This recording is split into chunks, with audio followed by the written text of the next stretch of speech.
마태복음 8장. 오늘은 마태복음 8장 18절부터 마지막 절까지 살피겠습니다. 여기에는 세 가지 사건이 있었어요. 첫 번째는 뭐냐면 예수님을 따르는 문제. 그게 18절부터 22절까지. 한 서기관은 예수님을 따르고자 하는데 예수님이 거절하시는 거죠. 그리고 한 제자는 아버지 장례 치르고 오겠다 할 적에 죽은 자들로 죽은 자를 장사하게 하고 너는 나를 따르라. 일종의 탁 집어서 너를 나를 따라와라. 그런 거 다 버려두고 이제 이 말이죠. 이게 대한 이게 무슨 의미일까? 지난번에 잠깐 말씀드렸는데 조금 보충할 것이 있어서 좀 먼저 말씀을 드리고, 그 다음에 바람과 바다를 잔잔하게 하시는 내용, 그렇죠? 풍랑이 일었을 적에 이것을 잠잠하게 하시는 것의 의미가 뭘까? 그 다음에 귀신 들린 두 사람을 고치시는 내용에 대해서 이 의미가 뭘까 하는 것을 좀 살펴보도록 하겠습니다. 우선요,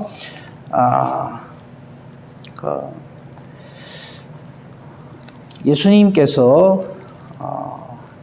예수님을 따르고자 하는 이 서기관을 거절하신 그 내용을 먼저 좀 살펴보겠습니다. 자, 한 서기관이 예수님께 나왔습니다. 19절이죠. 선생님이 어디로 가시든지 저는 따르리이다. 대단하죠.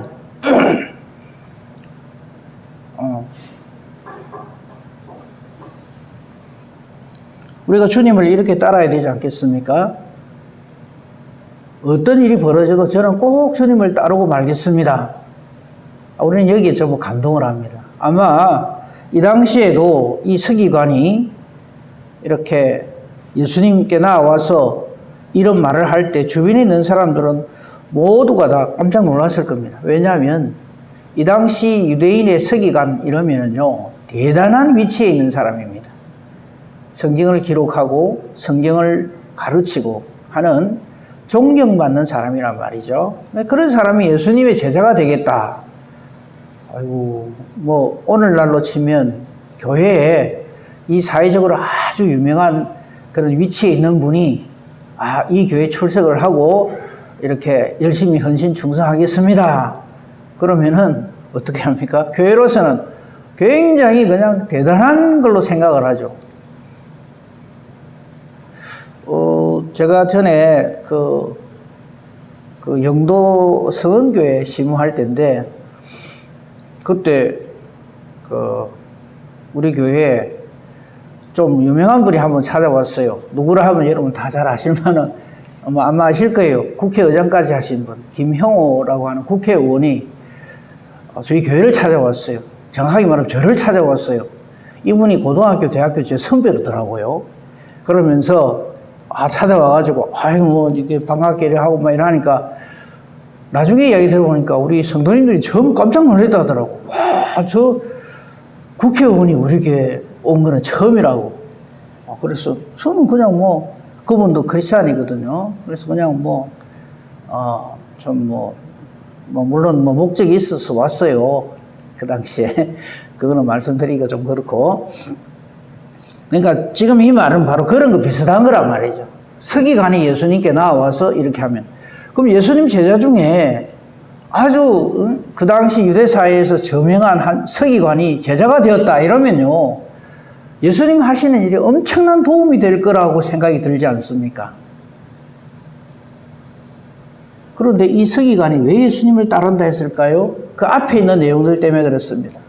예수님이 많은 사람들을 고치시고 또 산상수훈으로 인해서 모든 사람들이 이 가르침에 놀랬단 말이죠. 그 산상수훈 마지막 부분을 한번 보십시오. 마태복음 7장 29절에 보면요, 예수님의 가르침을 들은 사람들이 뭐라고 딱 비교해서 평가를 하는가 하면 예수님의 가르치는 것이 그들의 서기관들과 같지 않다 이랬단 말이죠. 그러니까 이 서기관이 야, 이분한테 내가 좀 배울 것도 있고 어떻게 이런 것을 말씀하실 수 있을까? 가르치시면 놀라고 예수님으로 인해서 놀라운 일들이 나병 환자도 고침을 받지요. 귀신도 쫓겨가지고 모든 난치병, 불치병들을 다 낫게 하니까 이 서기관이 내가 이분을 따르면 자기에게도 유익이 있겠다 이렇게 생각한 거죠. 예수님 그것을 정확하게 간파하시고 이렇게 말씀하십니다.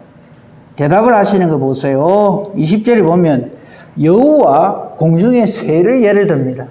저 여우도 거처할 굴이 있고 저 날아다니는 새도 자기 거처가 있지만 나는 그런 게 없다. 무슨 뜻일까요? 서기관은 알아듣습니다. 당신은 당신의 어떤 목적이 있어서 저 예수를 따르면 내가 지금보다 더 유명해질 것이고 입신양명할 것이고 정말 세상 말로 내 이름이 더 떨쳐지고 출세할 거다는 목적을 가지고 당신은 나를 따르려고 하지만 나를 따르는 것은 그런 게 아닙니다. 라고 얘기를 합니다. 물론 성경은 이 서기관에 대한 어떤 그 반응이 없어요. 생략합니다. 하지만 우리는 이 서기관은 이 말을 듣고 실망을 하고 떠나갔을 것이라고 생각을 합니다. 우리 예수님을 믿는 목적이 무언가를 예수님 하나님 앞에서 분명하게 생각해 봐야 합니다. 내가 예수를 왜 믿는가? 이 땅에서 어떤 입신양명을 위하여서 나의 좀 더 이 땅에서의 유익한 삶을 위해서 나의 무엇을 먹을까 입을까 마실까의 문제를 좀 더 다른 사람들보다 더 평탄하게 그리고 좀 더 넉넉하게 해결하기 위해서 예수님을 따른다면 예수님으로부터 이런 답변을 들을 것입니다. 여우도 굴이 있고 공중의 새도 거처가 있지만 나는 그런 게 없다. 당신 그런 목적으로 나를 따른다면 그거는 큰 오산이다. 이 말씀이죠. 그는 그 정도면 됐을 것 같고요. 그 다음에 제자 중에 한 사람이 예수님께 왔습니다. 아주 큰 일이죠. 아버지가 돌아가셨어요. 우리가 흔히 이것을 일륜지 대사라 그러죠. 결혼식이나 장례식. 이보다 더 중요한 인생에 있어서의 일은 참 찾기 힘들죠. 그래서 여러분들도 잘 하시잖아요. 결혼식 있으면 예배고 뭐고 다 때려치우고 먼저 가잖아요. 좀 그런 거 볼 때마다 이 생각이 자꾸 나요. 물론 어쩔 수 없이 갑니다. 저는 이해하는데 주님은 어떻게 생각하실지 그건 저는 잘 모르겠어요. 주님하고 잘 해결해 보세요. 저는 항상 이 말씀이 생각납니다. 목사님 다음 주에 못 옵니다. 왜요? 누구 결혼식이 있어갖고 저보고 어쩌라고요. 네. 그건 주님하고 해결하십시오. 근데 저는 항상 이 말씀이 생각이 납니다. 어떻게 보면 22절에는 예수님 이래 매몰차나 싶은 생각이 듭니다. 그냥 장례식 좀 갔다 오겠습니다. 그러면요. 물론 중요한 일이지만 그래도 너는 나를 따랐으면 좋겠다. 이런 말씀하시면 참 좋잖아요. 그런데 아주 그냥 기가 막힌 말씀을 하십니다. 뭐라고 그러십니까? 죽은 자들이 죽은 자를 장사하게 하고 이 말이에요. 그거 무슨 말이에요?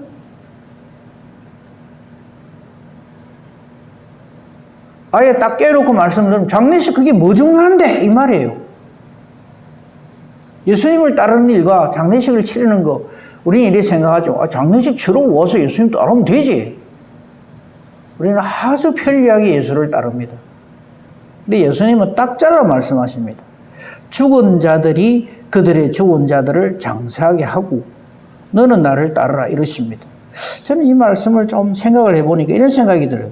앞으로도 그러면 이 제자가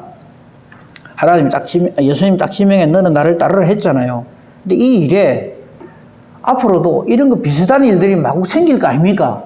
지금은 장례식이지만 이 사람에게도 자녀들이 있을 거 아닙니까? 결혼식이 있으면 못 하겠는데요. 무슨 일이 있으면 못 하겠는데요. 뭐 해서 못 하겠는데요. 그럴 때마다 이 사람은 계속 빠지는 거예요. 하나님의 일이 최우선이 되는 것이 아니라 자기 일이 최우선이 되는 거예요. 그런데도 우리는 놀랍게도 거기에 이런 우리 생각을 넣습니다. 그래, 뭐, 장례식이 나는데 어째 할 수 없지. 제 말은 앞으로 장례식에는 참석하지 말라는 말이 아닙니다.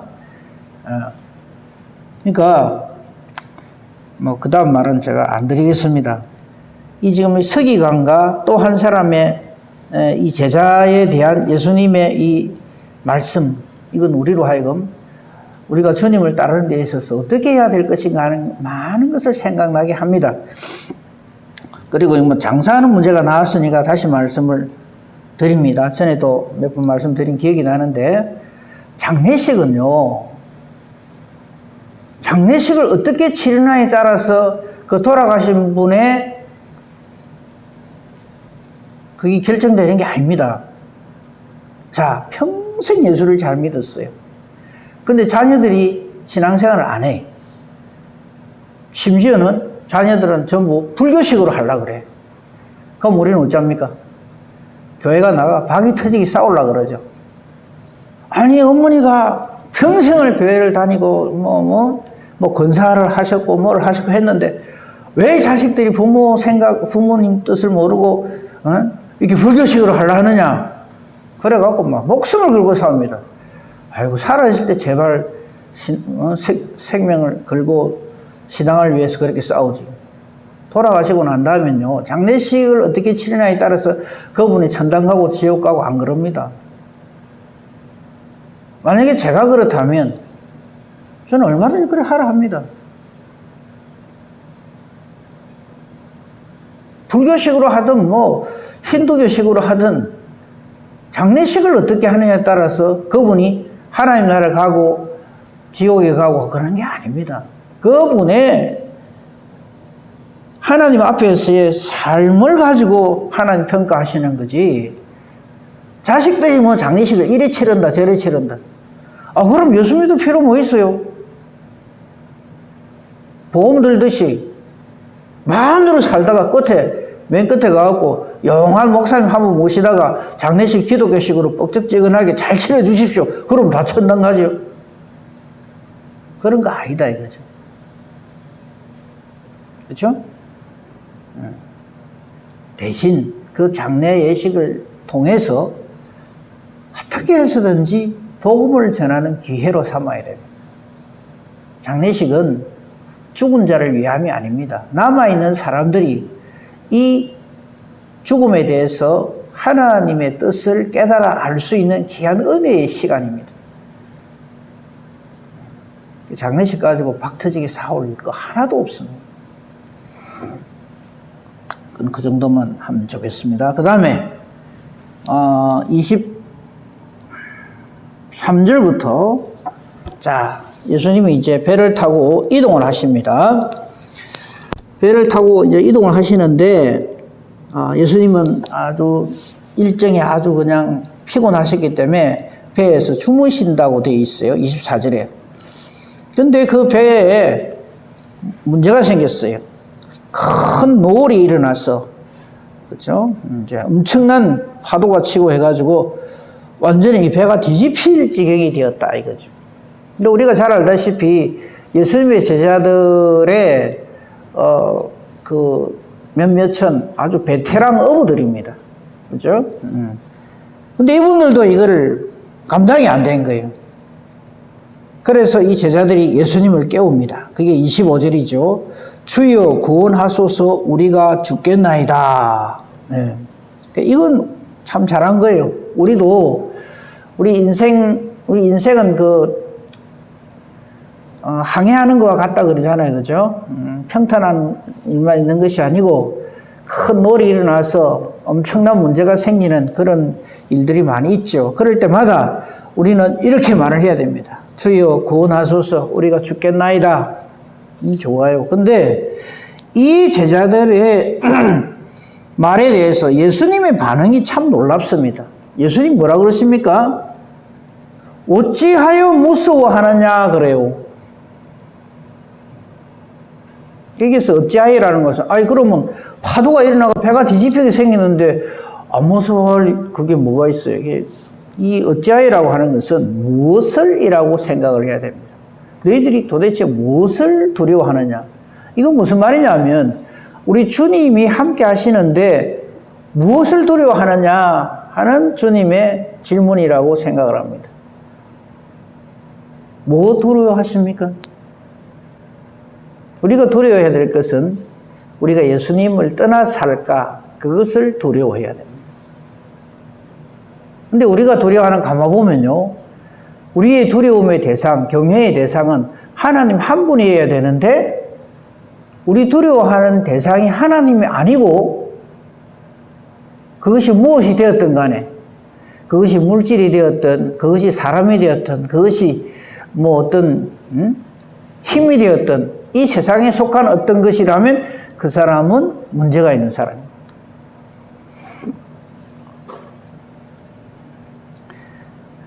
그 다음 말이 그것을 증명을 합니다. 믿음이 작은 자들아, 이러세요. 아니, 파도가 쳐가지고 막 배가 확 뒤집어질라 하는데, 그거 두려워하는 그거는 당연한 일이잖아요. 근데 예수님은 이 문제를 놓고 믿음이 작은 자들하고 꾸짖으시는 거예요. 그러니까 우리가 이걸 생각해야 됩니다. 나는 무엇을 두려워하고 사는가? 여러분, 뭐 두려워하고 삽니까? 우리 남자 성도님들은 집사람이 제일 겁이 납니다. 이러면 안 됩니다. 제가 그런 말 참 많이 듣거든요. 아이고, 시간이 갈수록, 나이가 들어갈수록 막 집에 있는 마누라가 제일 겁난다. 물론 우스갯소리로 하고 생각을 합니다만요. 우리가 두려워할 대상은 오직 한 분, 하나님. 내가 주님의 뜻을 떠나 살까? 그걸 우리가 두려워해야 돼요. 그리고 예수님 그 다음 하시는 말씀이 참 재밌습니다. 곧 일어나셔서 어떻게 하십니까? 바람과 바다를 꾸짖으시는 거예요. 이거 예수님이니까 이게 이해가 되지. 보통 다른 사람이 보면 정신 나간 사람이죠. 안 그렇습니까? 아니, 이거 한번 생각해요. 태풍이 불어가 막 난리가 났는데 그걸 막 태풍아, 너 뭐 불지 마라, 뭐 바람아 잔잔해라, 이러면 그 정신 나간 사람 아닙니까? 그렇죠? 그래서 저는 예수님이 이렇게 하신 것을 보고 흉내를 많이 내봤어요. 막 비바람 불고 이럴 때 잠잠해라, 비가 그쳐라 하면 이래봤어요. 그렇게는 택도 없죠. 그러니까 우리는 예수님이 아닌 거예요. 이건 뭘 말할까요? 예수님은 창조주 하나님이다, 이 말이에요. 근데 백날 소리 질러봐야 우리 목만 아파요. 근데 어떻게 됩니까? 이 바람과 바다가 잔잔해져요. 같이 있던 사람들이 이게 대한 평가를 하는데 정확합니다. 뭐라고 그래요? 순종한다. 바람과 바다가 순종한다. 이 바람과 바다가, 이 자연계가 순종한다는 말은 무슨 말입니까? 이분이 이 모든 것들을 창조하신 창조주 하나님이시다, 이 말이에요. 이걸 깨달아 알아야 돼, 이런 말씀을 보면서. 근데 우리 자꾸 이건 흉내만 내면 안 되고요. 그러니까 지금 이 모든 쭉 이 일련의 이 사건들이 하나님이신 예수님이 하시는 말씀이나 하시는 행동이나 우리에게 주시는 이 모든 말씀들이 우리를 구원하러 오신 이분은 하나님이시고 이분만이 이 모든 것들을 능히 하고도 남으심이 있는 바로 그 하나님이시다 하는 것을 계속해서 증명해 보여주시는 거예요. 그걸 발견을 해야 됩니다. 예수님은 이런 분이구나. 알려주시기 전에 모르거든요.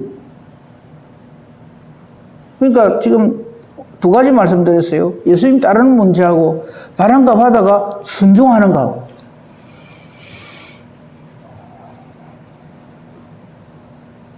예수님을 우리가 어떻게 따라야 될 것인가?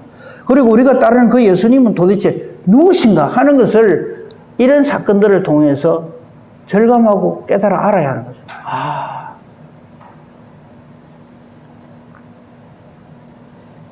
예수님 무리를 걸으시는 거 있잖아요. 그것도 예수님 저주가 영원해 이러고 있으면 안 되는 거예요. 하나님이시구나. 이 모든 것을 창조하신 분이시기에 이 모든 것들이 순종하는 거나. 여러분 성경에 보면요, 이 짐승들도 주님 말씀에 순종하는 거 나오잖아요. 하나님 말씀에. 뭐 베세메스 황소 같은 것도. 이런 것들이요, 야, 소들이 말 잘 듣네 이러고 있으면 안 돼요. 아, 이 모든 것의 창조주가 하나님이시구나. 나귀가 말을 해요. 그죠? 야, 신기하네 이러고 있으면 안 돼요. 나귀의 입을 열어 말씀하시게 하는 하나님이 창조주시구나. 그게 하나님이 하시는 일 중에 이렇게 말씀하시는 것도 있잖아요. 이 돌 가지고도 아브라함의 자손이 되게 하신다? 그게 무슨 뜻일까요? 우리 인간이요, 흙이라는 걸 잊지 말아야 합니다. 우리는 진토입니다. 먼지예요. 나중에 죽고 나서 깨닫거든요, 이게. 근데 우리를 존재케 하시고 창조케 하시는 그분이 바로 삼위 하나님이시다 하는 것을 잊지 말아야 합니다. 그러니까 예수님은 바람과 바다도 잔잔하게 하신다. 야, 능력이 많으시지. 예. 그런데 그걸로 끝나면 안 되고요. 이 말에 바람과 바다도 순종하는구나. 이 바람과 바다가 뭐 생명이 없는 것이잖아요. 사실은 그죠? 자연 현상이라고 생각하는데 그 자연 현상을 오로지 홀로 당신의 뜻대로 주관하시는 분이 바로 하나님이시다. 예수님이 그런 분이다 하는 걸 우리에게 딱 보여주시는 거예요. 깨달아 알아야죠.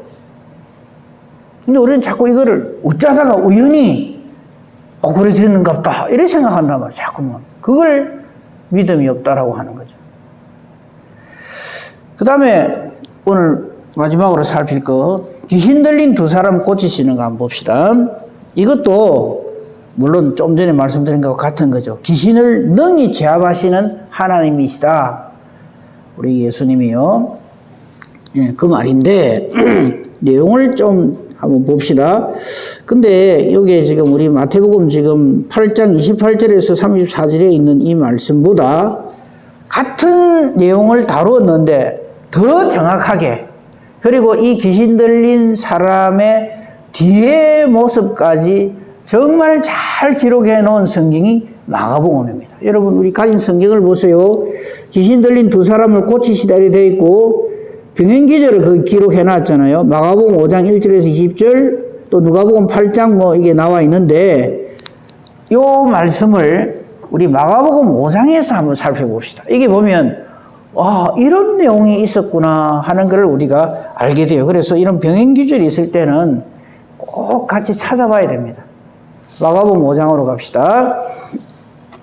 거기도 보면 마가복음 5장에 아예 여러분 가진 성경에 보면요, 귀신 들린 사람을 고치시다 이렇게 되어 있어요.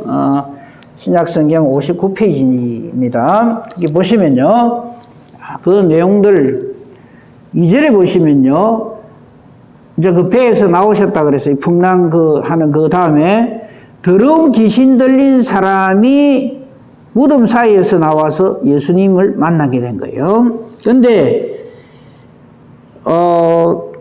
우리 마태복음에는 두 사람이라고 되어 있고 여기는 한 사람으로 되어 있는데 그건 사람 수는 별 상관이 없어요. 근데 이 귀신 들린 사람이 어떻게나 힘이 넘치고 아주 맹렬한지 아무도 이 사람을 감당을 못한다고 되어 있어요. 3절에 보면은 쇠사슬로도 맬 수 없고 몇 번 그렇게 했지만은 그거를 끊고 깨뜨리고 아무도 그를 제어할 힘이 없어요.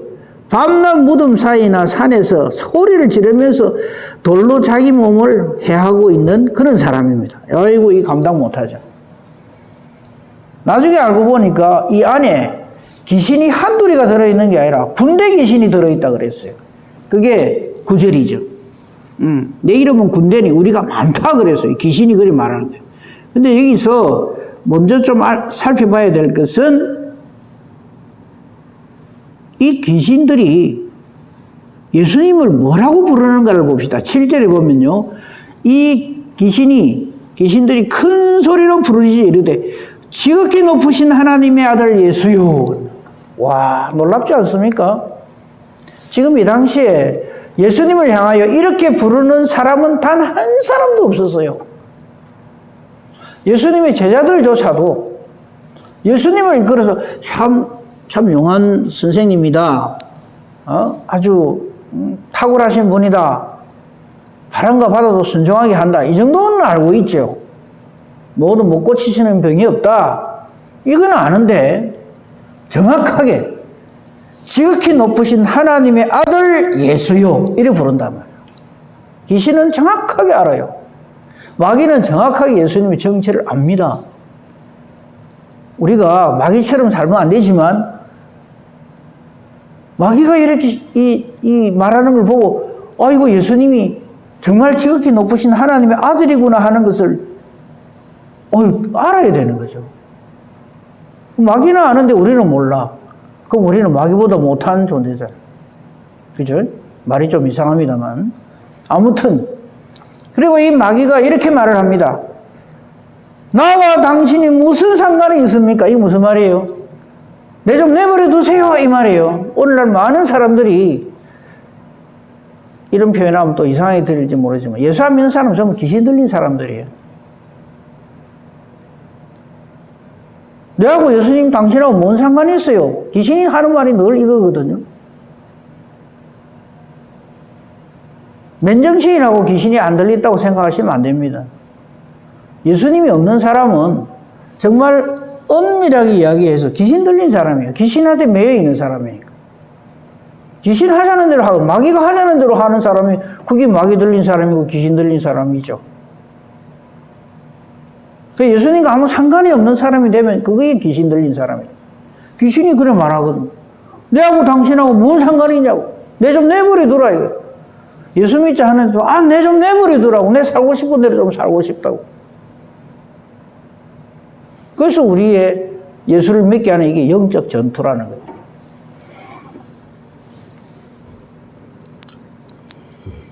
제발 좀 나를 괴롭히지 마세요 이랍니다. 그렇지만 이렇게 하는 이유가 8절의 이유를 성경은 말하고 있어요. 예수님께서 이미 더러운 귀신아 그 사람에게서 나오라 했기 때문에 이 귀신이 팔딱팔딱 뛰면서 그냥 이렇게 대드는 겁니다. 예수님으로부터 우리가 이 음성을 들어야 됩니다. 너에게 있는 귀신아 거기에서 나오라. 이 말 때문에 우리가 귀신에게서 승리하고 자유하는 것이지. 근데 우리는 놀랍게도 나는 귀신하고 아무 상관없다고 생각하거든요. 말씀 불순종하는 그게 귀신 들린 거죠.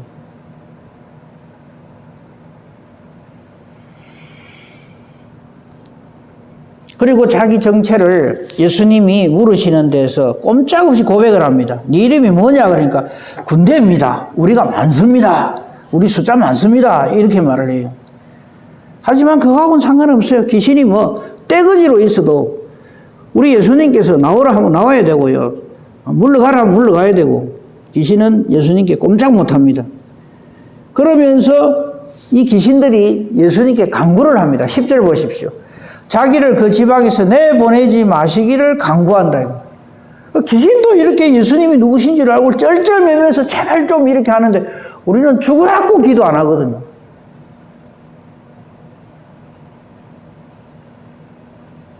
그렇죠?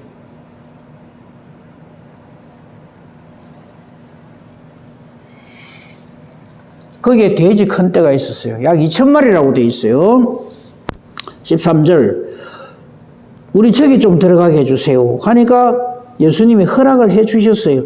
강구하는 이 마귀에게. 왜냐하면 이 마귀들도 이제 얼마나 있으면 제 때가 얼마나 남지 않아서 다 죽는단 말이죠. 다 멸망당한단 말이죠. 그런데도 이렇게 불순종을 해요. 이걸 뭐라 그럽니까? 폐역이라 그럽니다. 완고하게 완악하게 아주 악하고 못되게 하나님 말씀에 불순종하는 거예요. 그걸 폐역하다 그러죠. 예수님께서 허락하셨어요. 더러운 귀신들이 돼지에게 들어가는데 2,000마리 되는 그 돼지 떼가 그냥 바다를 향하여 내리다가 전부 바다에서 몰살당해요. 돼지들이 다 죽어버렸어요. 그러니까 이 돼지를 치는 사람들이 놀래가지고 이 예수라는 분이 이렇게 했다고 이제 말하자면 알리는 거죠. 고자질을 하는 거죠.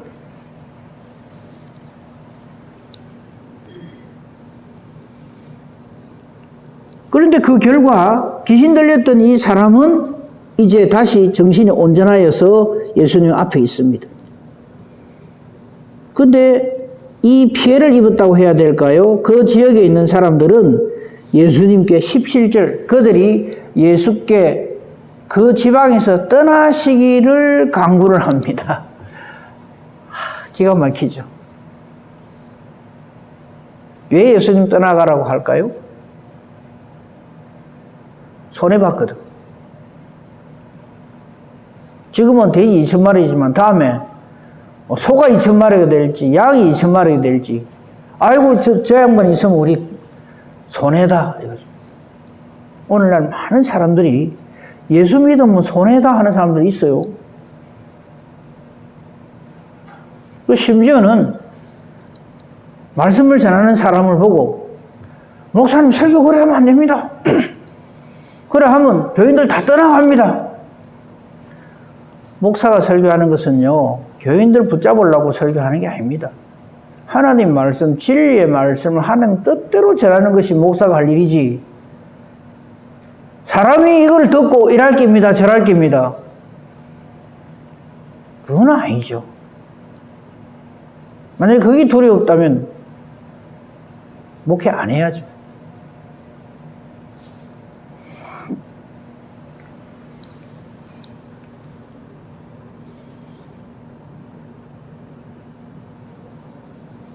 우리가 이런 사람이 되면 안 됩니다. 내게 손해가 된다고. 예수님 좀 내일 내 하는 거 상관하지 마세요. 그게 뭡니까? 마귀잖아요. 마귀가 그러잖아요. 왜 자꾸 상관합니까? 나한테 상관하지 마세요. 예수여 당신이 나와 무슨 상관이 있습니까? 나를 좀 좋게 해줄 거 알 것 같으면 내게서 떠나세요. 이게 마귀가 하는 소리거든요. 예수를 믿는다는 사람들이 그런 소리를 해요. 그런 말 하지 마세요. 내 듣기 싫습니다. 주님의 음성은요, 내가 듣고 싶다고 듣고 듣기 싫다고 안 듣고 그거 아니죠. 마지막으로 한 가지만 더 살피겠습니다. 이 귀신 들린 사람이 예수님에 의해서 나음을 입은 다음에 어떻게 됐는가 하는 것을 이 마가복음은 우리에게 잘 보여줍니다. 우리도 제 말 오해하지 말고 들었어요. 전에는 귀신 들렸던 자입니다. 아마 제 이 이야기 만약에 누가 처음 들으면 펄쩍 뛸 겁니다. 뭔 소리 하냐고. 내가 무슨 귀신 들냐고 그럴 거예요. 예수를 모르는, 예수를 안 믿는 사람들은 전부 마귀한테 사로잡혀서 마귀 하자는 대로 그렇게 살았던 사람들이라는 뜻에서 우리는 전에 전부 귀신 들린 사람입니다. 이해가 됩니까? 이해가 안 되면은 이해를 안 하셔도 좋은데 그걸 깨달아 알아야 돼요. 내가 예수를 믿기 전에는 마귀 하자는 대로 했다. 그죠? 근데 우리는 그걸 몰라요. 귀신한테 속아가지고.